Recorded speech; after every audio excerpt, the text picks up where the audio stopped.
In this morning's broadcast, I took the time to post a few articles below about how dangerous some of these Gestapo type task force could become under an administration that allowed, if not supported, break-ins at our capital.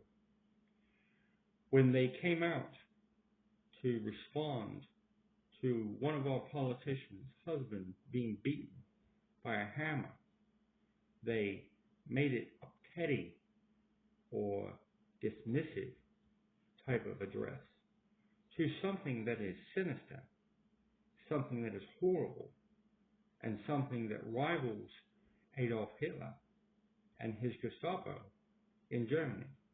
If you go back and read about the takeover at the parliament in Germany and the financial despair that was sort of the ignition switch to the speakeasies that Adolf Hitler participated in as he went around gathering youths and recruiting leadership to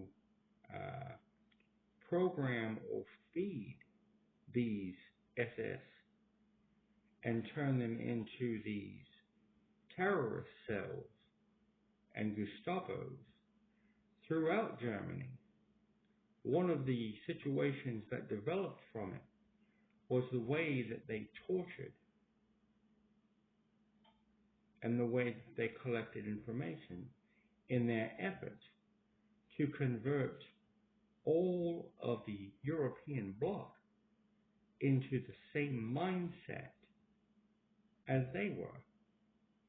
For instance, if the Catholics went through America and took all the other Protestants and tried to convert them into being Catholics, and when they refused, tortured and killed them.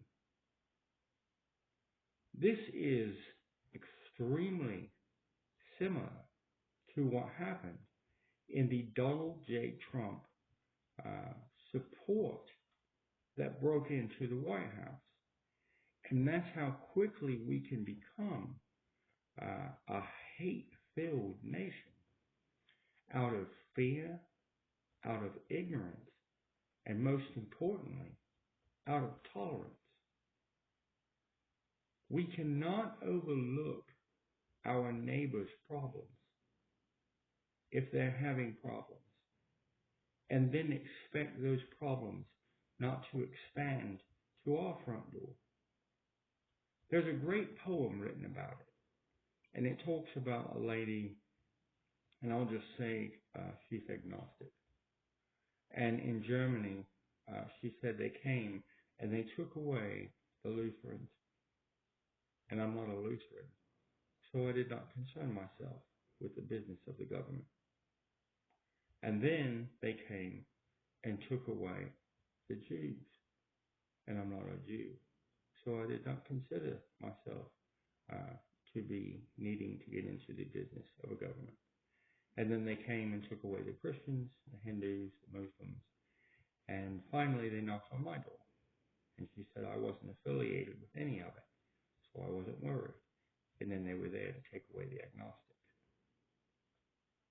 And she said I looked for help, but all the help was gone. And when I was gone, only they would remain, which was their goal.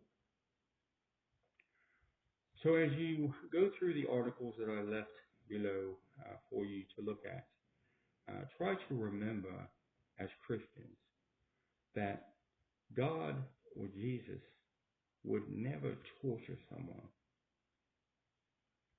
not for information that can be attained elsewhere by other means. John McCain was tortured, and we found it outrageous, not realizing that they have John McCain's too. And a lot of times we forget that the people involved in this Guantanamo Bay issue that I keep harping on were never tried. They were simply accused. Like, for instance, if you had a spouse and the local sheriff had a affair with her, and then he decided to teach you a lesson, but he did not have to abide by normal American law because he's the sheriff and can override it by not reporting it, or something even more sinister, by recruiting everyone to participate in it with him.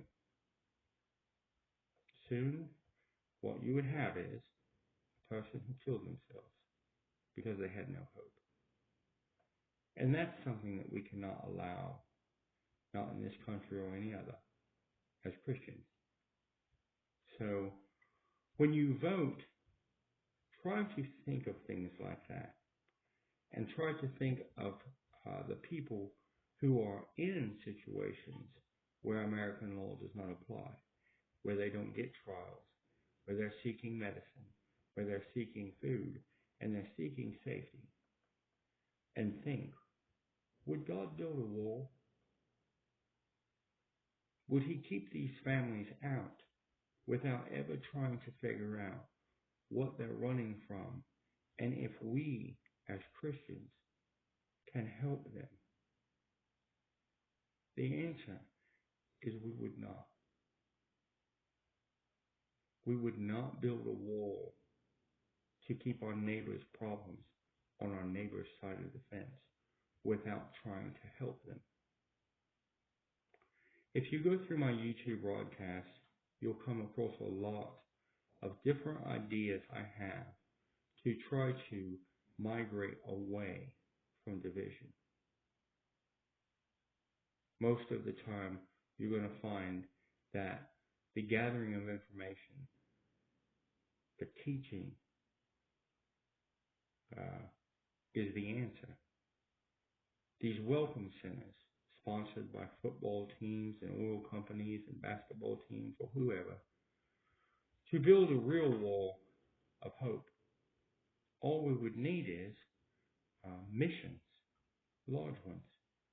And if we put them at 10 miles apart, just 10 miles, it would only be 160.